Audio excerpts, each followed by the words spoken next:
Bismillahirrahmanirrahim. Assalamualaikum warahmatullahi wabarakatuh.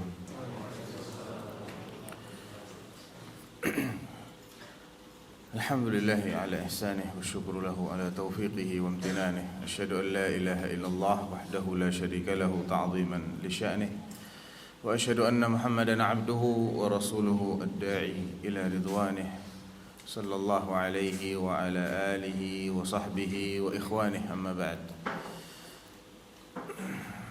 Ayyuhal ikhwah, ada akhwatnya juga di sini. Ayyuhal ikhwah wal akhwat, barakallahu fikum jami'an.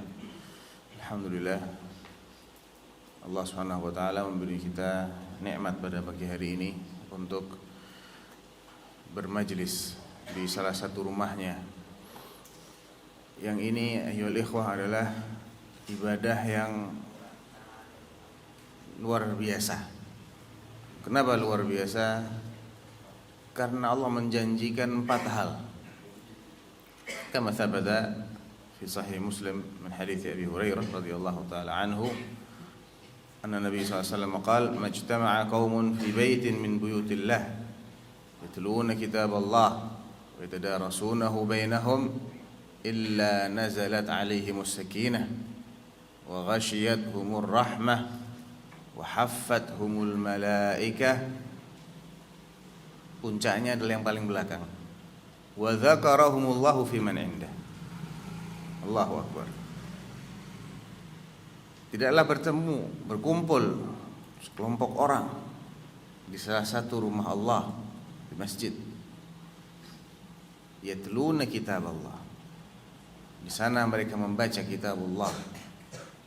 Wa yatadarasunahu bainahum, dan melakukan tadarus, saling mengkaji di antara mereka. Tadarus itu saling mengkaji, tapi diserap ke dalam bahasa Indonesia mungkin dengan makna baca bergantian gitu ya. Tadarus sebetulnya artinya bukan begitu. Artinya adalah saling mengkaji. Ada 2 arah, saling memberikan faedah, bertanya jawab. Apa yang akan mereka dapatkan? Nazalat alaihimus sakinah. Akan turun rasa as-sakinah, ketenangan kepada diri mereka. Wa ghasyiyatuhumur rahmah. Yang kedua, mereka akan diliputi, dikelilingi dari berbagai penjuru oleh rahmat Allah Subhanahu wa taala. Dan betapa perlunya kita terhadap rahmat Allah ini, ayyuhal ikhwah wal akhawat. Karena tanpa rahmat Allah, kita ini tidak akan selamat di akhirat. Bukan cuma kita, manusia paling mulia pun tanpa rahmat Allah tidak akan bebas dari neraka. Qala Nabi sallallahu alaihi wasallam, "Innahu la yadkhul ahadun minkumul jannata bi'amalihi." Qalu wala anta ya Rasulullah? Qala wala ana, illa an yataghammadani Allahu bi rahmatih. Ketahuilah bahwasanya tidak ada satupun di antara kalian ini yang bakal masuk jannah semata-mata dengan imbalan amalnya. Termasuk engkau ya Rasulullah? Termasuk saya. Kecuali kalau Allah menaungiku dengan rahmatnya. Jadi yang memasukkan kita ke dalam jannah, faktor terbesarnya adalah rahmat Allah. Dan di antara tempat yang banyak sekali didapati rahmat Allah adalah majalisul ilm, majalisul dzikr. Ya. Dan majalisul dzikr inda salaf ini majalisul ilm. Yaqulu Atha ibn Abi Rabah rahimahullah kama dzakarahu an-Nawawi fi muqaddimati kitab al-Adhkar.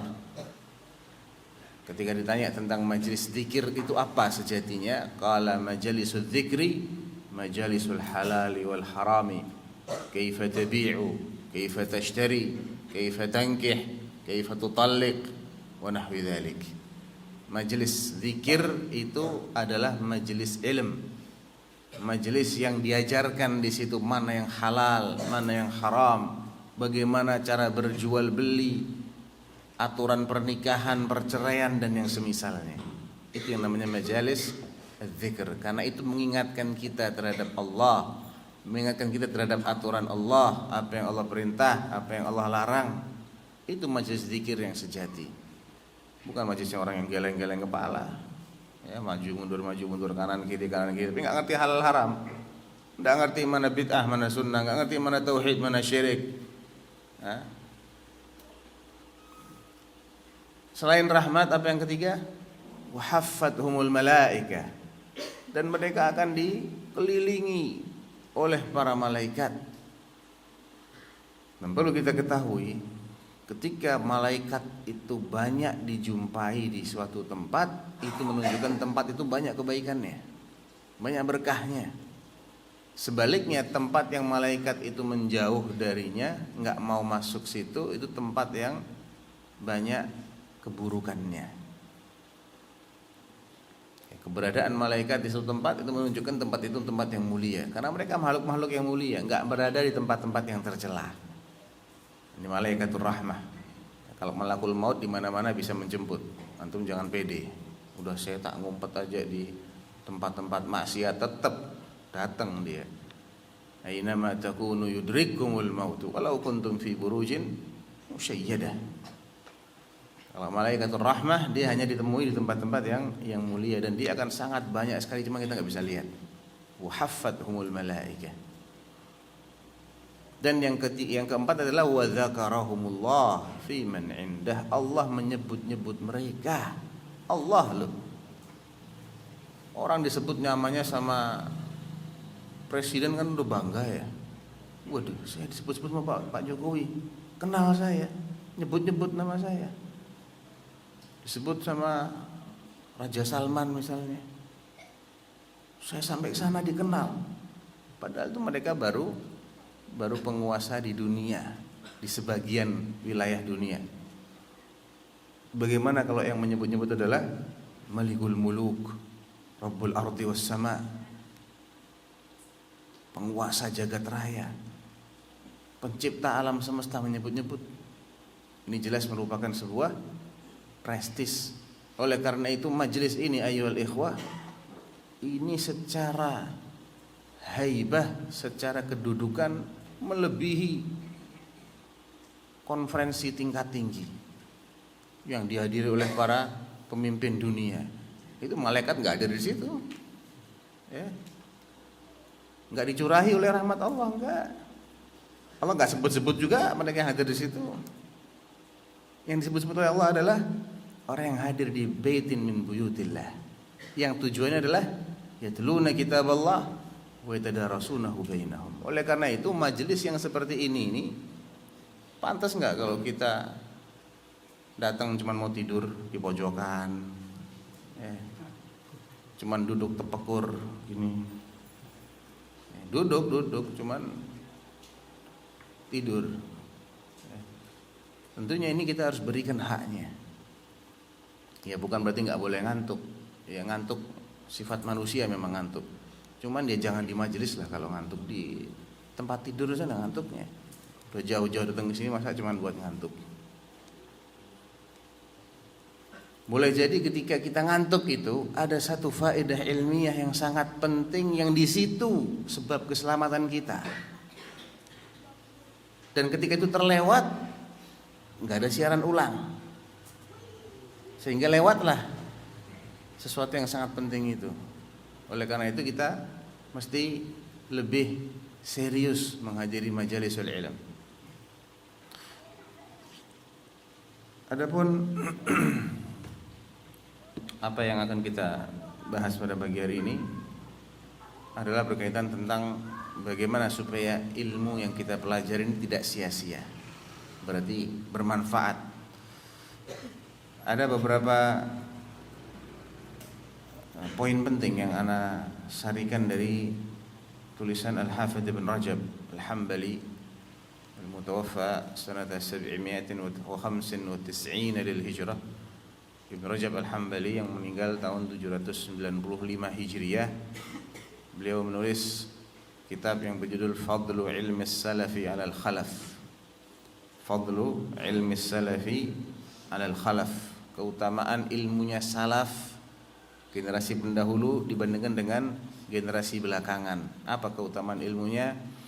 Nah, beliau menjelaskan dalam kitab ini, dan ada beberapa poin penting yang kita perlu renungi terkait dengan al-ilmu nafi'.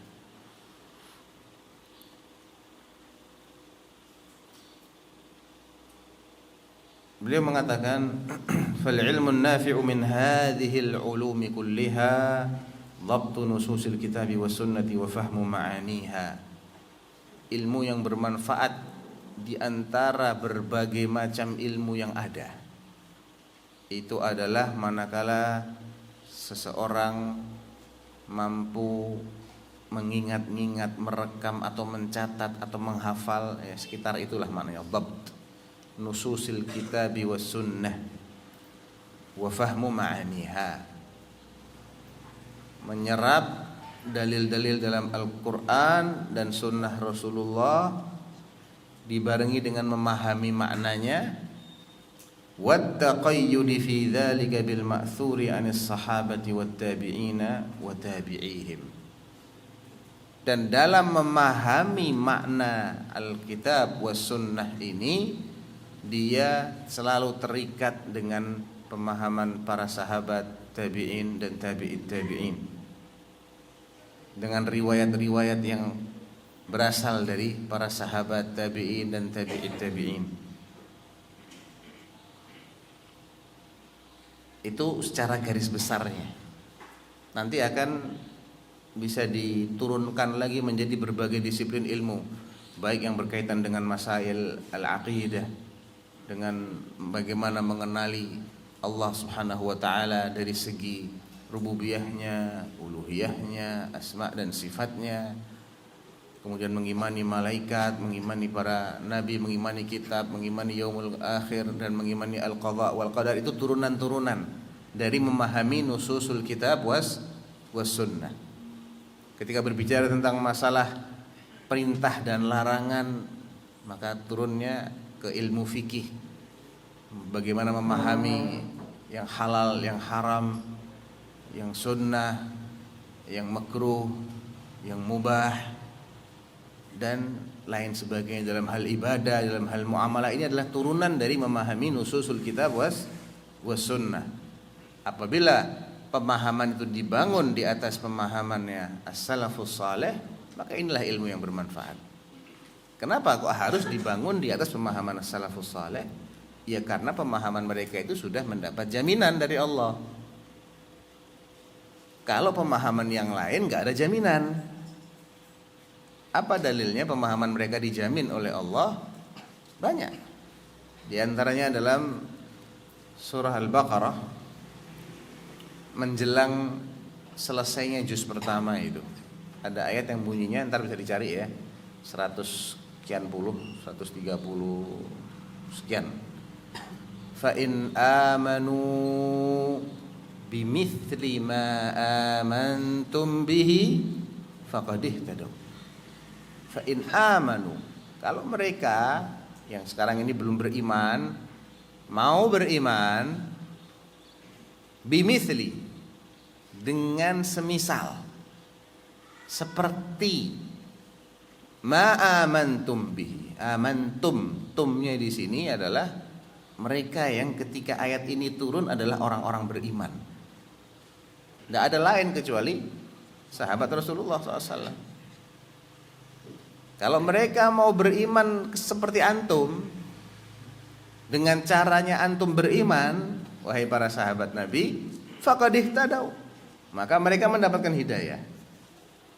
Jadi hidayah itu ada caranya. Caranya adalah berimanlah sebagaimana cara berimannya sahabat. Cara beriman yang bisa kita tiru. Kalau kekuatan imannya kita nggak bisa tiru, karena orang yang menyaksikan dan hadir di tempat akan memiliki nilai keimanan yang tidak sama dengan orang yang tidak menyaksikan dan tidak hadir di tempat. Dan Allah tidak akan salah pilih. Kenapa yang dihidupkan di masanya Nabi itu adalah sahabat-sahabat, orangnya itu bukan yang lain. Allah nggak salah pilih. Allah tahu mereka yang paling bisa memperjuangkan din ini di saat itu. Belum tentu kalau kita yang sekarang ini dihidupkan di zamannya sahabat kita jadi Abu Bakar As-Siddiq, bisa jadi malah jadi Abu Jahal, jadi Abu Lahab, nggak ada jaminan. Ya. Intinya itu salah satu dalil kenapa pemahaman salafus saleh itu yang menjadi patokan kita. Dalil lainnya surah An-Nisa ayat 115. Allah berfirman di situ,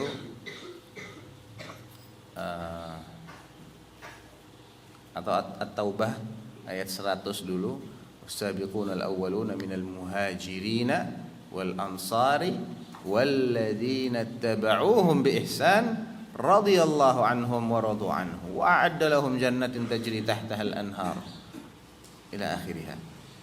Di sini Allah menjelaskan yang pertama adalah as-sabiqunal awwalun, orang-orang yang bersegera dan pertama-tama masuk Islam dari umat ini, min dari kalangan al-muhajirin wal ansar. Yang paling afdal di antara mereka adalah al-muhajirun. Limadha? Li'annahum jama'u bainal hijrati wan nusrah. Karena orang-orang yang hijrah itu selain mendapatkan keutamaan hijrah, mereka juga membantu memperjuangkan Islam sebagaimana orang Ansar. Kan mereka juga ikut perang bersama Rasulullah, ikut jihad. Sedangkan orang Ansar menduduki level kedua karena mereka tidak mendapat keutamaan hijrah. Mereka mendapatkan keutamaan an-nusrah, menolong, melindungi Rasulullah SAW. Setelah mereka adalah walladzina taba'uuhum biihsan, dan mereka yang mengikuti al-muhajirin wal ansar ini biihsan, dengan baik. Ini bisa berlaku terus, baik dari zamannya sahabat maupun dari zaman tabi'in maupun zaman-zaman setelahnya. Syaratnya apa? Mengikuti mereka dengan baik. Apa yang Allah janjikan? Radhiyallahu anhum, Allah meridhai mereka. Wa radu anhu, mereka pun juga ridha, puas dengan balasannya Allah Subhanahu wa taala. Plus wa a'adda lahum jannat, dan Allah sudah siapkan bagi mereka al-muhajirin wal ansar walladzina tabauhum bi ihsan tadi itu. Jannat, jannah tajri tahtaha al-anhar, mengalir di bawahnya sungai-sungai. Mereka kekal di sana selama-lamanya. Jannah sama ridha Allah itu bagus mana? Mana lebih mulia, jannah atau ridha Allah? Ridha Allah. Ya, ridha Allah itu lebih mulia daripada jannah. Sehingga orang yang dapat ridha Allah mesti masuk jannah, nggak akan mampir dulu di neraka. Tapi kalau orang yang masuk jannah saja dan dia belum mendapatkan ridhonya Allah, masuk jannahnya nggak harus langsung, bisa jadi dia mampir dulu di neraka, dibersihkan dulu dosa-dosanya. Yang kedua, ridho Allah adalah sifat min sifatillah, sedangkan jannah itu makhluknya Allah. Nggak mungkin makhluknya lebih baik daripada sifat Khaliknya. Bahkan jannah itu adalah athar min athari ridha Allah. Salah satu dampak yang ditimbulkan dari ridha Allah adalah Allah ciptakan jannah, dan Allah tempatkan di sana orang-orang yang Allah ridhai. Itu secara besar ya. Ilmu yang bermanfaat adalah ilmu yang berkaitan dengan pemahaman terhadap nususul kitab wa sunnah berdasarkan para as-salaf, pemahaman para as-salafu as-salih.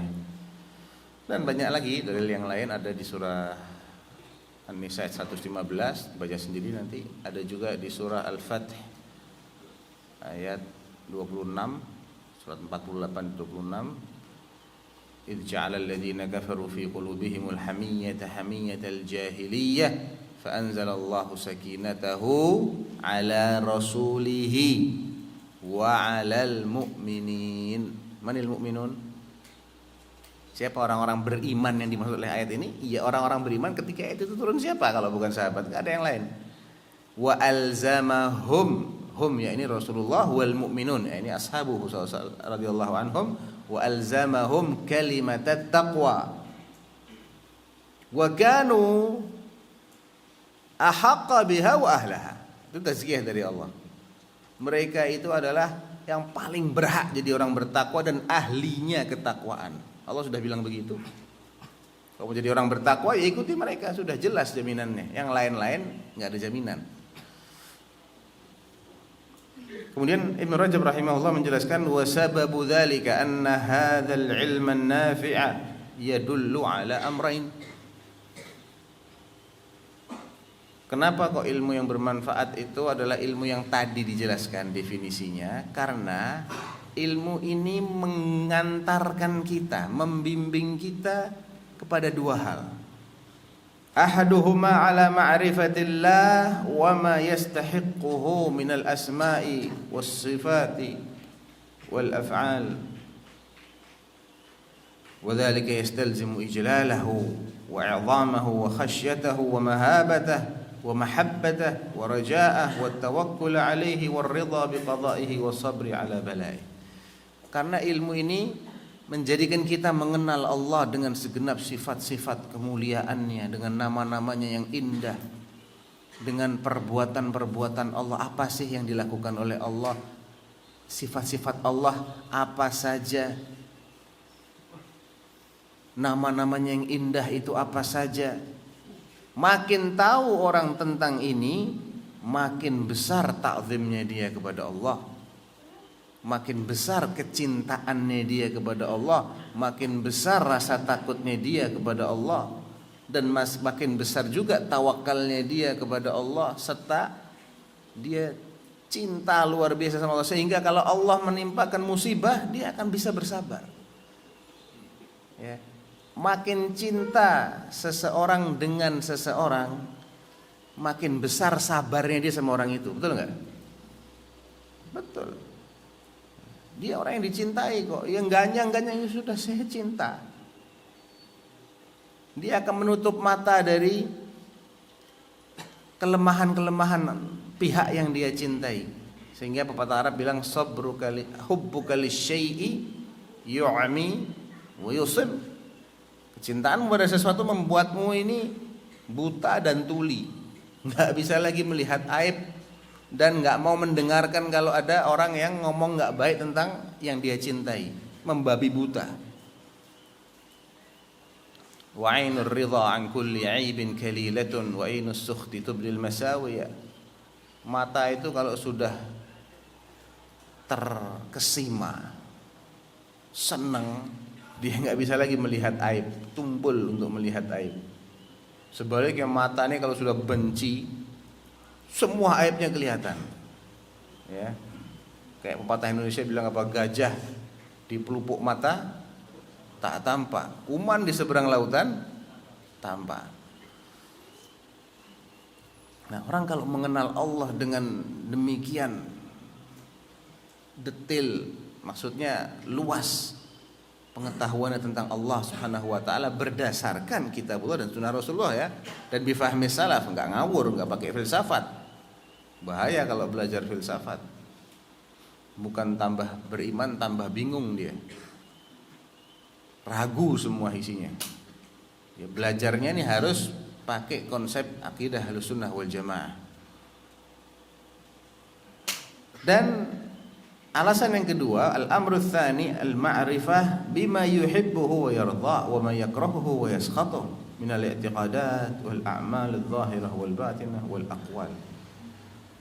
Dia juga jadi ngerti apa yang akan mengundang cinta Allah dan apa pula yang akan mengundang murka Allah, apa perkataan, perbuatan dan keyakinan yang diridhoi oleh Allah dan apa yang sebaliknya. Setelah dia tahu, dia akan terdorong untuk mewujudkan, akan segera dia beramal. Dia rubah keyakinannya, kalau itu kaitannya dengan keyakinan, dia pilih tutur katanya. Pokoknya bagaimana supaya Allah itu ridho samanya, terhadap dirinya, dan bagaimana supaya dia terjauhkan dari murka Allah. Itulah dua alasan mengapa memahami Al-Quran dan Sunnah dengan pemahaman para salaf adalah ilmu yang bermanfaat sesungguhnya itu, karena dia mengakibatkan dua hal tadi. Orang jadi kenal sama Allah, dan juga orang dari mengerti apa maunya Allah, bagaimana supaya Allah ridha dan tidak dan tidak murka. Sehingga kesimpulannya al-ilmun nafi', ilmu yang bermanfaat yang tidak sia-sia untuk kita pelajari adalah yang mengenalkan kita kepada Allah Subhanahu wa taala dan bagaimana agar Allah itu ridho sama kita. Nah, tentunya ilmu ini punya beberapa ciri-ciri. Ciri-ciri ilmu yang bermanfaat,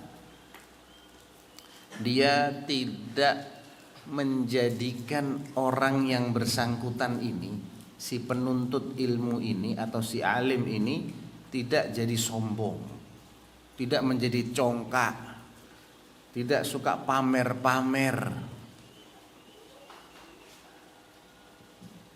atau ingin mencari kedudukan yang tinggi. Enggak, sebaliknya. Kalau Allah Ta'ala tilka darul akhiratu naj'aluha lilladzina la yuriduna 'uluwan fil ardi wala fasada wal 'aqibatu lil muttaqin. Darul akhirah itu, negeri akhirat yang sejahtera itu, kami jadikan bagi mereka-mereka yang tidak ingin mencari posisi yang tinggi di dunia. Maunya di atas paling top, enggak. Bukan itu tujuan dia. Dan dia juga tidak suka berbuat kerusakan. Karena orang kalau maunya adalah yang nomor satu dimanapun, ini bahaya. Bahaya. Itu adalah sifat para al-jabbarin, al-mutakabbirin amthal Fir'aun. Mada qala Fir'aun an nafsihi, ana rabbukum al-a'la. Ya. Qala Allah Ta'ala, inna fir'auna ala fil ard wa ja'ala ahlaha adillah. Fir'aun itu maunya di atas terus dia. Dia punya penyakit apa? Bukan, artinya orang yang maunya berkuasa terus itu apa namanya? Istilahnya ada itu, saya lupa itu.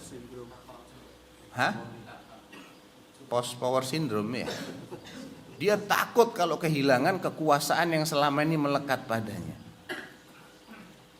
Nah, ini yang biasanya menghalang-halangi orang dari hidayah itu ini. Tidak mau mengikuti orang lain, enggak. Karena dia maunya paling atas, dia maunya ngatur semua orang. Dia enggak mau diatur oleh siapapun. Ini bahaya. Padahal dia bukan manusia yang sempurna. Dia bukan yang paling alim. Dia bukan yang paling adil, bukan. Kan Fir'aun kan begitu tuh. Didakwahi sama Musa alaihi salatu wassalam, menyombongkan diri dia.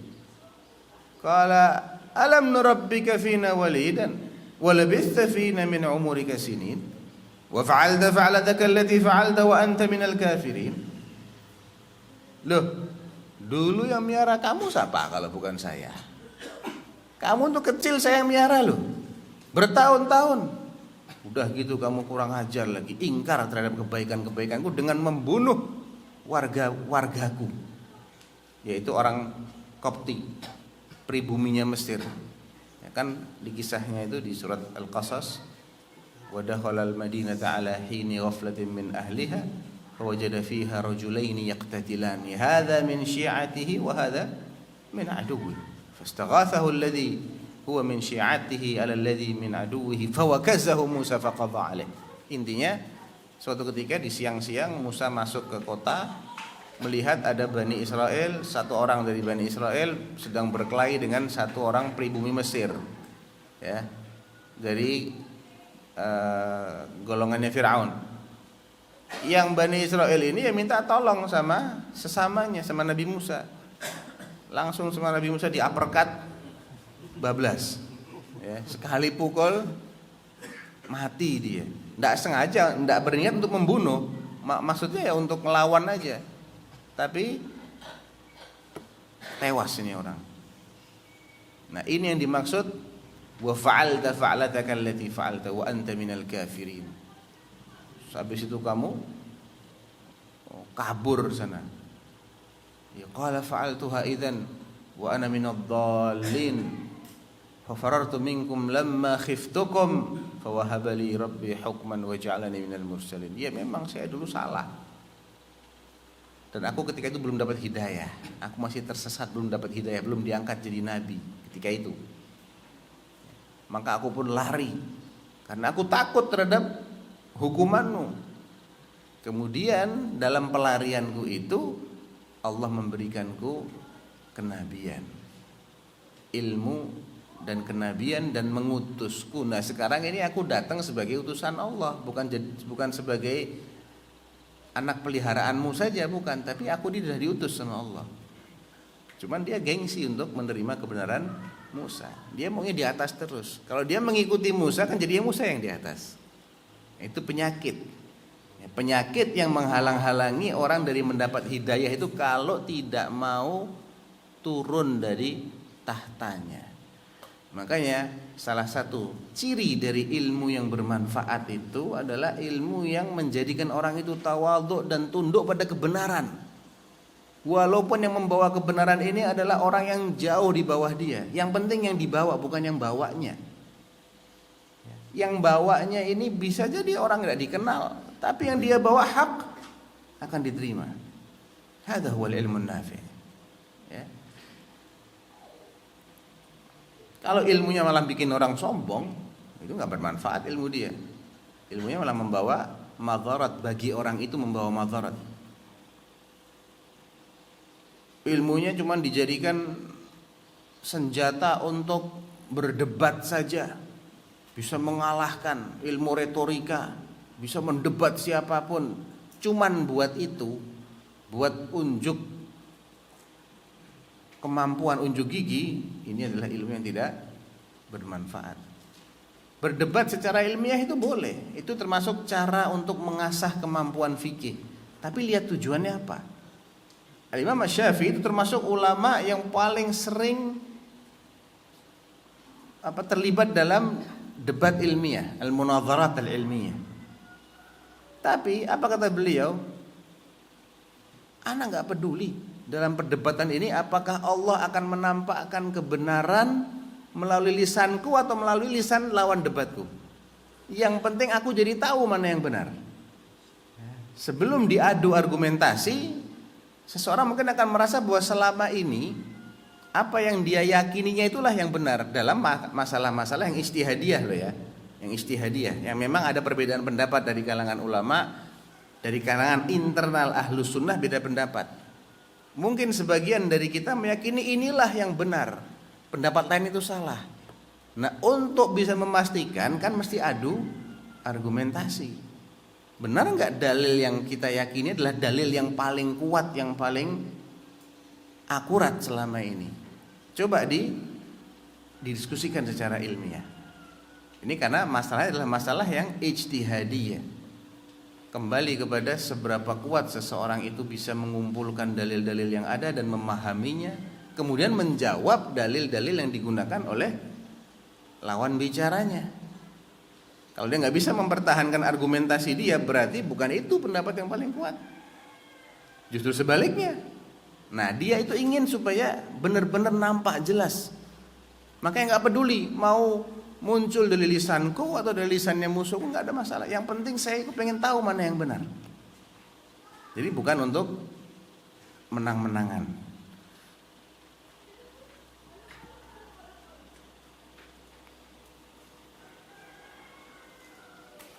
Nah, orang yang ilmunya ini menjadikan dia sombong, itu ciri khasnya juga ada.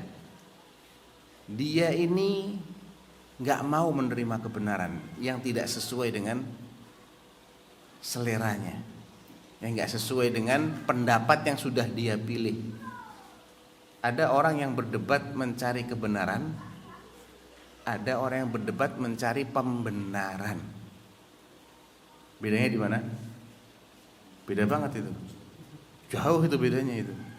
Yang berdebat mencari kebenaran itu dia siap untuk berubah sikap, siap untuk mengganti akidah dia bahkan. Kalau terbukti akidahnya selama ini salah, ya. Walaupun itu yang sudah diajarkan oleh nenek moyangnya turun temurun.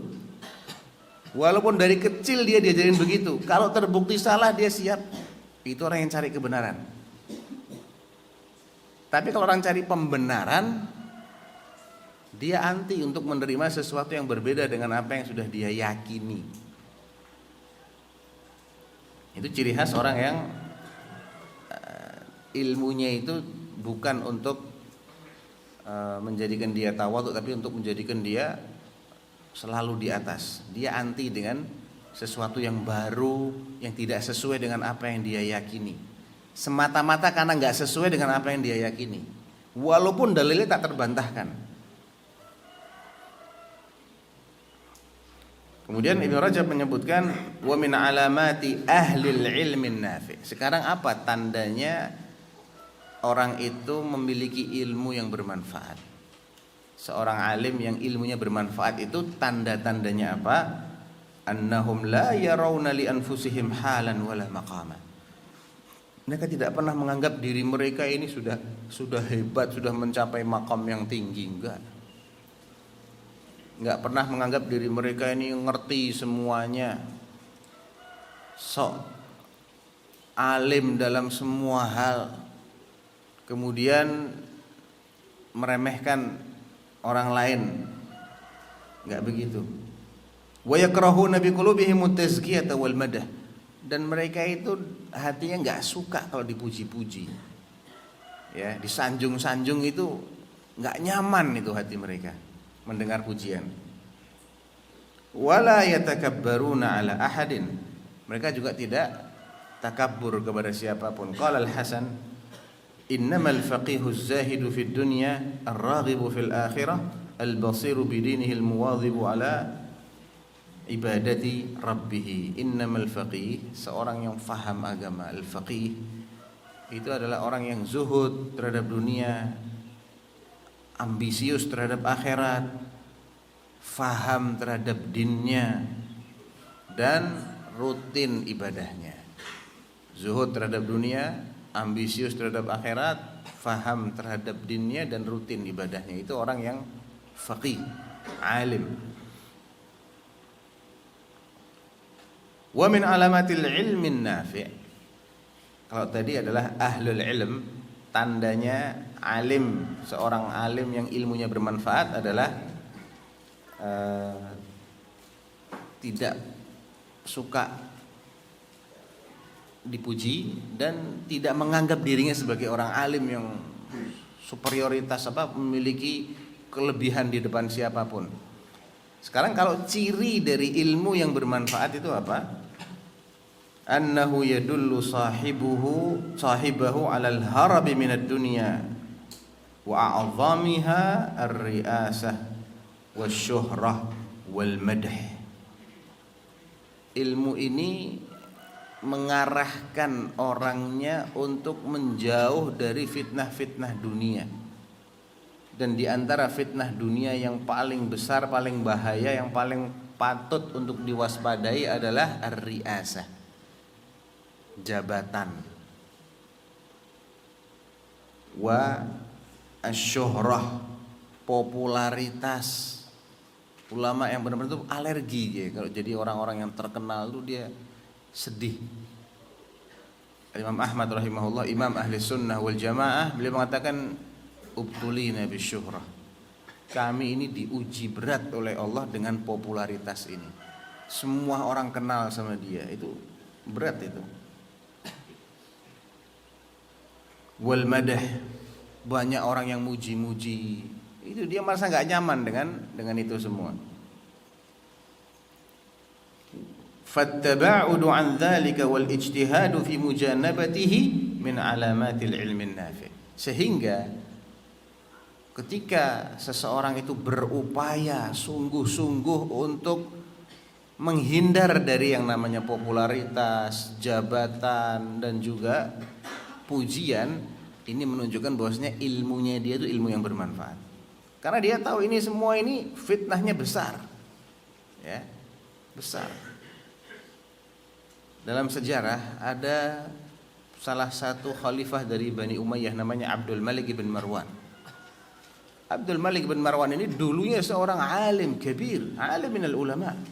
Satu level dengan Umar bin Abdul Aziz, dengan ulama-ulama di masa itu.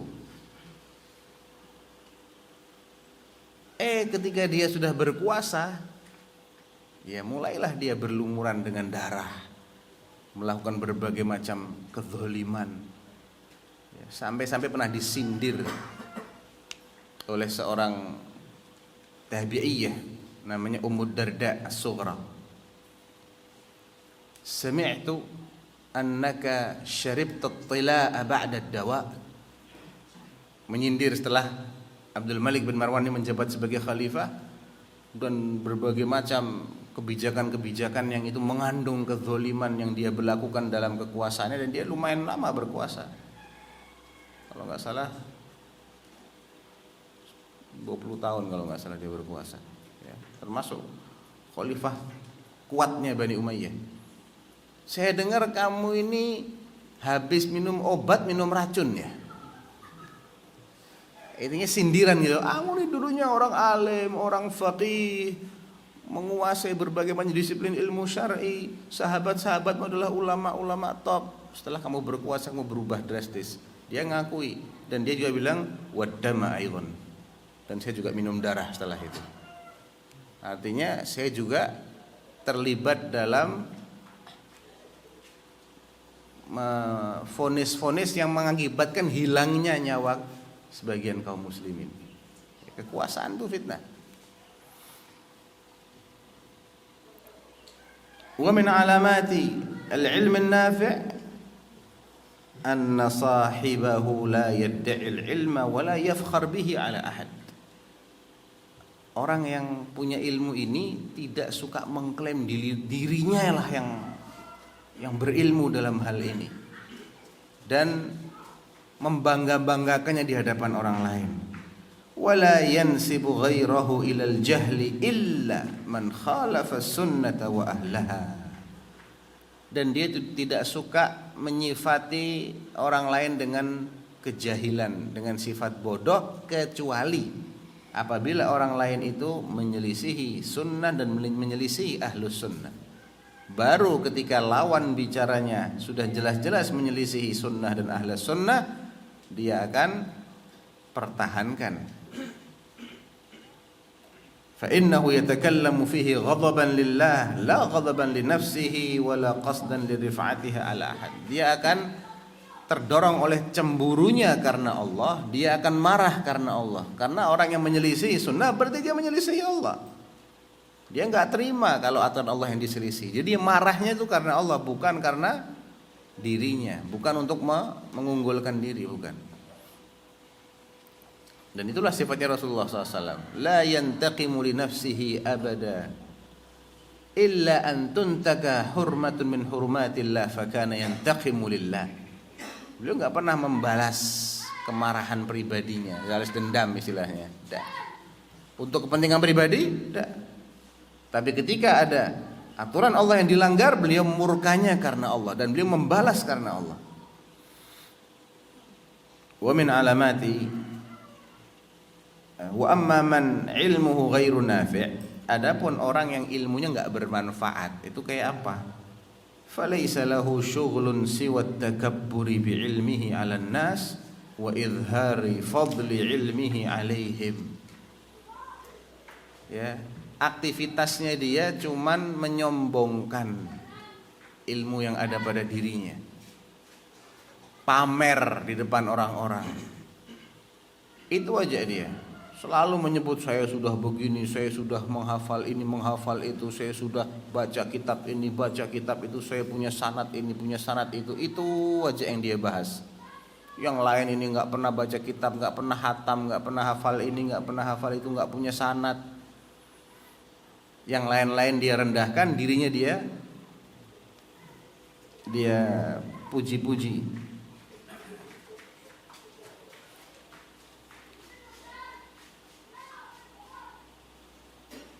Wa ahlul ilmi nafi' yusi'una adh-dhanna bi anfusihim. Sebaliknya orang-orang yang ilmu bermanfaat itu dia selalu suudzon terhadap dirinya. Saya ini belum apa-apa, belajar saya ini masih jauh dari kata sempurna. Yang saya hafalnya juga belum apa-apa, yang saya fahami juga masih minim, amalnya juga masih banyak kekurangannya. Dia selalu melihat dirinya seperti itu. Wa yuhsinuna adh-dhanna biman salafa minal ulama. Sebaliknya dia selalu husnudzon terhadap para salafnya. Dia menganggap para salaf inilah teladan sejati, yang paling ngerti, yang paling alim, yang paling luas hafalannya. Adapun dirinya ini adalah orang-orang yang jauh dari kesempurnaan. Sebaliknya orang yang ilmunya nggak bermanfaat itu dia sedikit-sedikit mengkritik para salaf, mengkritik para ulama. Ini salah, ini ngomong nggak pakai dalil, ini apa itu? Imam Syafi'i bilang begini, apa? Nggak ada dalilnya. Masya Allah, ente ngerti dalil? Imam Syafi'i nggak paham dalil, ente ngerti dalil? Hah? Baru ngaji kitab tauhid sekali aja kok merasa sudah yang paling paham dalil. Kemudian terkadang punya sikap antipati yang overdosis terhadap madhab. Dikiranya madhab itu ngajarin ta'assub. Orang kalau belajar madhab berarti dia akan mengesampingkan dalil. Lah, siapa yang bilang? Semua madhab itu adalah cara memahami dalil. Madhab itu. Bukan berarti orang kalau belajar madhab kemudian dia harus ta'assub dengan imam madhabnya, tidak. Dia belajar madhab itu fungsinya agar dalam masalah fikih itu dia terkontrol. Dia punya rambu-rambu, nggak liar. Orang kalau belajar fikih tidak pakai rambu-rambu itu bahaya. Nanti dalam masalah ini dia ikut madhab A karena itu yang paling ringan, bukan karena dalilnya madhab A paling kuat. Dalam masalah yang lain dia nggak ikut madhab itu, dia pindah lagi. Lah yang menjadikan kamu pindah hari ini berbeda pendapat kemarin dalam masalah ini, kamu pakai madhabnya Imam Syafi'i. Hari ini kamu tinggal madhab Imam Syafi'i. Atas dasar apa kamu tinggal? Ini kalau tidak pakai patokan itu malah bisa tidak terkontrol.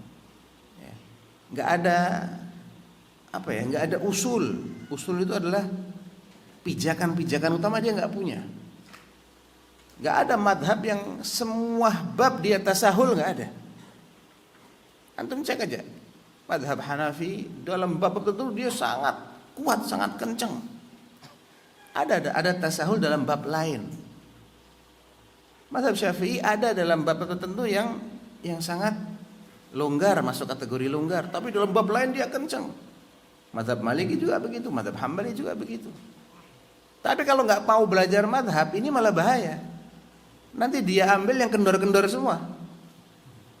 Kan nggak wajib ikut madhab. Iya, nggak wajib ikut madhab.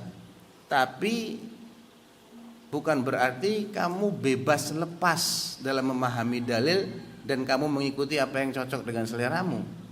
Bukan begitu. Walhasil ada orang-orang yang punya penilaian sinis terhadap para ulama yang telah terkenal jasanya, diakui keilmuannya, al-a'immatul arba'ah. Gak ada yang meragukan bahwasanya mereka ini adalah imam-imam yang cinta terhadap Islam, yang sudah mencapai level mujtahid, ya, mujtahid dengan sendirinya. Kita ini hari ini semuanya pada dasarnya muqallid kita ini. Banyak taklidnya daripada nggak taklidnya.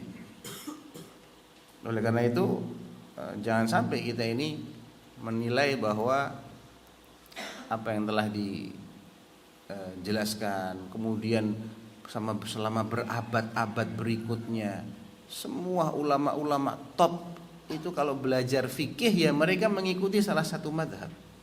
Kalau belajar fikih, tapi mereka nggak ta'assub. Yang penting itu adalah tidak ta'assub. Kalau memang setelah dia kaji ternyata dalilnya madhab lain itu lebih kuat, dia akan ikut. Antum perhatikan, walaupun dia termasuk tokohnya ulama Syafi'iyah, tokohnya ulama Hanafiyah atau ulama Hanabilah, yang benar-benar dia ini minal ulama al-muhaqqiqin, yang mencari kebenaran dan menjadikan itu sebagai prioritas dia tidak akan ta'assub kepada madhab yang dia pelajari. Kadang dia pindah madhab, ada yang pindah madhab. Awalnya Maliki jadi Syafi'i, atau awalnya Syafi'i jadi Maliki, atau jadi Hanafi, ada. Jadi mereka ini malah suudzon kepada dirinya sendiri dan husnudzon kepada para salaf. Dan menganggap para salaf ini senantiasa lebih afdol daripada dirinya, dalam hal menghafal dalil, dalam hal memahami dalil, dalam hal mengamalkan dalil, dalam hal kezuhudan, ketakwaan, kewaraan, semuanya dianggap lebih afdal daripada dirinya. Ini ciri orang yang ilmunya bermanfaat. Faman arafa qadra salafi arafa anna sukutahum amma sakatu anhu min durubil kalam wa kathratil jidali wal khisam wa ziyadati fil bayani ala miqdaril hajah lam yakun ayyan wala jahlan wala qusuran.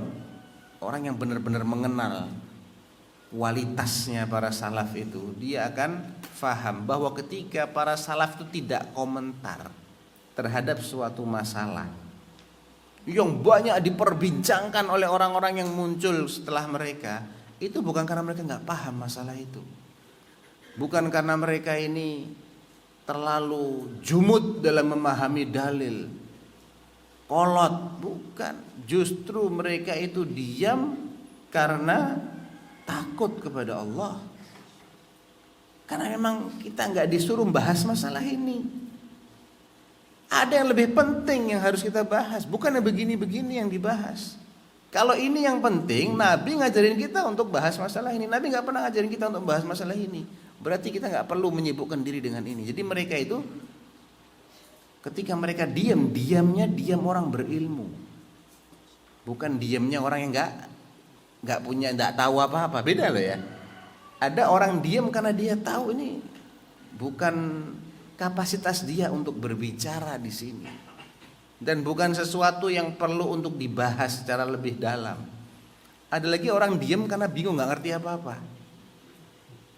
Jadi diamnya para salaf itu ada diam yang pertama, bukan diam yang kedua. Falaisal ilmu bikathratir riwayah. Ilmu itu bukan banyaknya maklumat dan riwayat yang bisa dia sebutkan. Wala bikathratil maqal, bukan banyaknya narasi yang bisa dia susun. Walakinnahu nurun yuqdhafu fil qalbi wa yafhamu bihi al-'abdu al-haq. Tapi ilmu itu adalah cahaya yang Allah masukkan ke dalam hati seorang hamba, yang dengan cahaya ini dia bisa mengenali dan memahami kebenaran. Itu ilmu yang sebetulnya. Gak usah berbelit-belit ngomong panjang lebar, muter-muter nggak jelas, nggak. Intinya apa sih? Paham terhadap kebenaran, itulah ilmu. Li'anna al-ilma ma'rifatul haqqi ala ma huwa alaihi ma'rifatan jazimah. Ilmu itu definisinya menurut usul fikih adalah ma'rifatul haqq, mengenali al-haq, kebenaran, ala ma huwa alaih, sebagaimana faktanya. Ma'rifah jazimah, ma'rifah yang kokoh. Ma'rifah yang kokoh terhadap kebenaran yang memang apa adanya, memang seperti itulah realitanya. Itulah ilmu. Kalau dia sudah yakin, sudah berargumen panjang lebar, ternyata yang dia bela ini adalah batil, ada jahal, laisa minal ilmi fi syai'. Walaupun dia panjang lebar dia menjelaskan.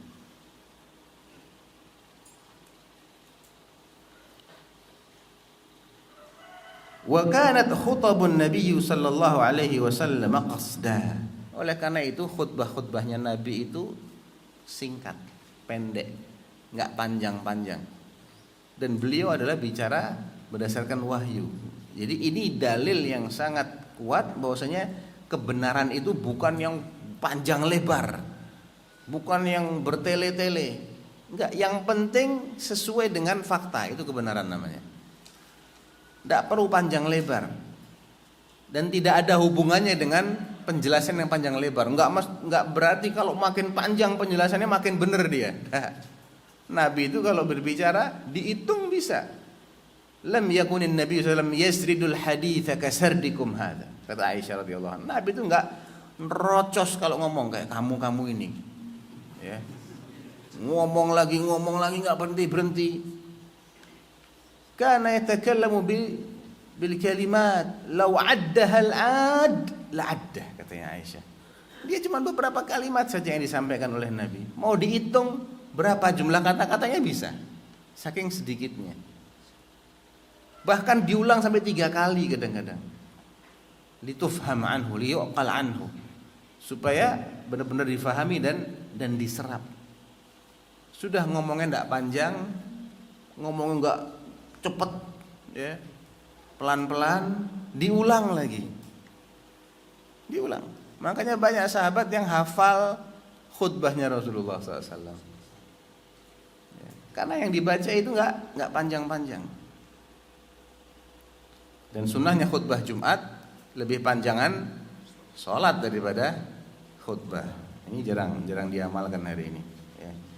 Sekali waktu ana pernah hadir sholat Jumat di Masjid Quba di Madinah sana, khutbah Jumatnya 4 menit.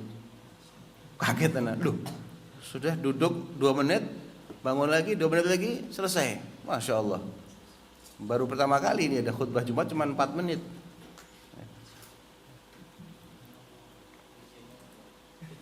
Isinya apa? Isinya tentang cuplikan tentang sebagian fenomena hari kiamat, ya.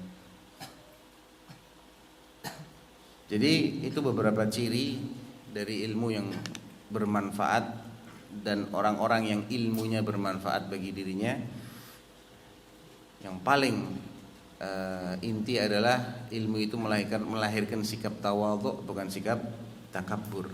Menjadikan orang itu tunduk kepada dalil, kepada kebenaran.